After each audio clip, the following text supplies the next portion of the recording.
यानंतर बातमी कोकणातल्या राजकारणातून आहे। नारायण राणे मंत्रिपदाचा राजीनामा देणार असं भाकीत करणाऱ्या आमदार वैभव नाईकांना राणेंनी जोरदार प्रत्युत्तर दिलंय। पण वैभव नाईकांच्या विधानावर निशाणा साधताना राणेंनी पुन्हा एकदा कानाखाली मारण्याची भाषणं केली आहे। त्यामुळे ठाकरे गट आणि राणेंमध्ये पुन्हा एकदा जुंपण्याची शक्यता आहे।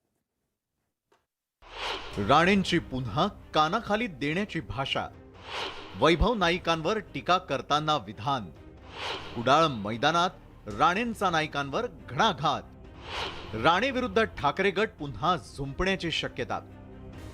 केंद्रीय मंत्री नारायण राणे यांनी निलेश राणेंसाठी कुडाळ मालवण मतदारसंघात जोरदार मोर्चे बांधणी सुरू केली आहे।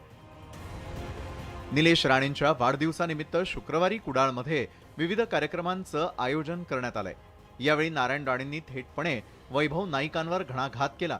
नारायण राणे केंद्रीय मंत्रिपदाचा राजीनामा देणार असल्याचं विधान वैभव नाईकांनी केलंय। त्यावर टीका करताना नारायण राणेंनी थेट कानाखाली वाजवण्याचा इशारा दिला।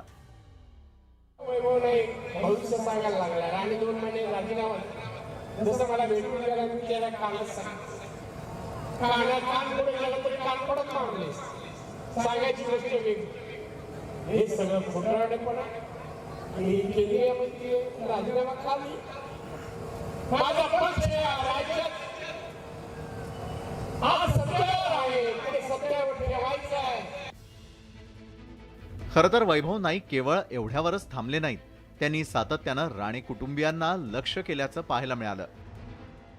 तर आता नितेश राणेंचं राजकीय अस्तित्व किंवा वर्चस्व हे भारतीय जनता पार्टी ठरवणार आहे। आज नितेश राणेंकडे कोण कोण जाण्यासाठी त्यांचं अस्तित्व एवढं मोठं नाही की त्यांच्या संपर्कात कोण असण्याचं।